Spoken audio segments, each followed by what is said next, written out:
They say the City Boys Hostel is the cheapest place in town, but their S1 room, badass, always off limits. Room 505. The door has been locked for a decade, ever since a student supposedly vanished from inside it without a single trace. Rumors swirl around that room like ghosts in the hallway. Now meet Zaid. He's a new student, bold, maybe a little too careless for his own good. And wouldn't you know it, the hostel is completely full. Every last bed is taken, except for one. The warden, a man whose face seemed permanently etched with worry, slowly pulled a rusted key from a drawer. It was the key to room 505. As he handed it to Zaid, his voice dropped to a barely audible whisper. Listen to me, son. No matter what you hear, no matter what happens, never, ever respond to any knocking from the other side of that wall. Zaid just laughed. A prank? A ghost story to scare the new guy? He wasn't falling for it. He took the key, unlocked the creaking door, and threw his bag on the dusty bed. The room felt cold, stale, like it hadn't breathed in years. But Zaid was tired and just wanted to sleep. The night deepened. The usual hostile noise of late-night chatter and footsteps faded into an unnerving, dead silence. At exactly 2 a.m., Zaid was jolted awake. A sound. A strange, rhythmic sound coming from the wall next to his bed. Tick, tick, scratch. It was a faint but persistent noise, like someone was slowly dragging their fingernails down the plaster on the other side.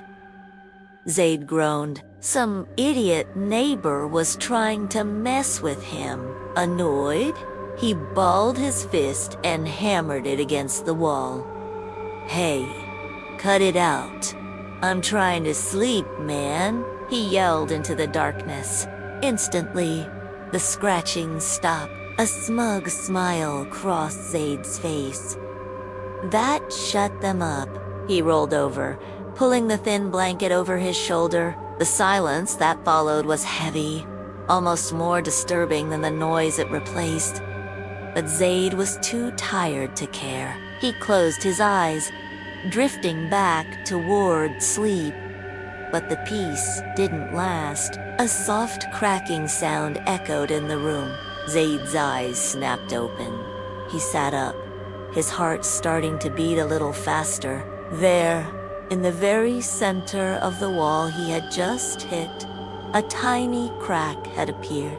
It was small, just a hairline fracture, but it looked as if a piece of plaster had been chipped away from the other side. His annoyance was now replaced by a burning curiosity. What was his neighbor doing? He swung his legs out of bed and crept toward the wall. He leaned in close, the cold plaster sending a shiver up his spine.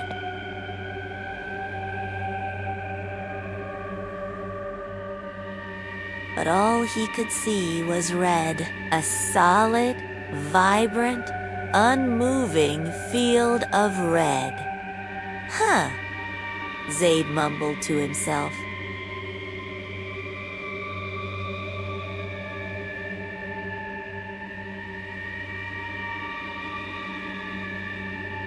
Shrugging, he stumbled back to bed and, against his better judgment, fell into a restless sleep. The next morning, the unease from the night before lingered. He found the warden sweeping the main lobby. Hey! Zaid said, trying to sound casual. Who lives in the room next to 505? I think they were trying to prank me last night. The warden stopped sweeping. The color drained from his already pale face. He leaned in, his voice a terrified whisper. "Son."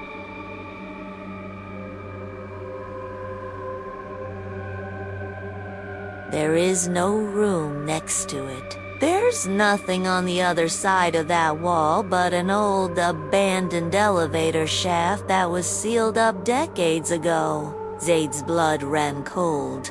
The warden's words hit him like a physical blow. He didn't say another word. He turned and sprinted back down the hall, his heart pounding against his ribs. He burst into room 505, slamming the door behind him.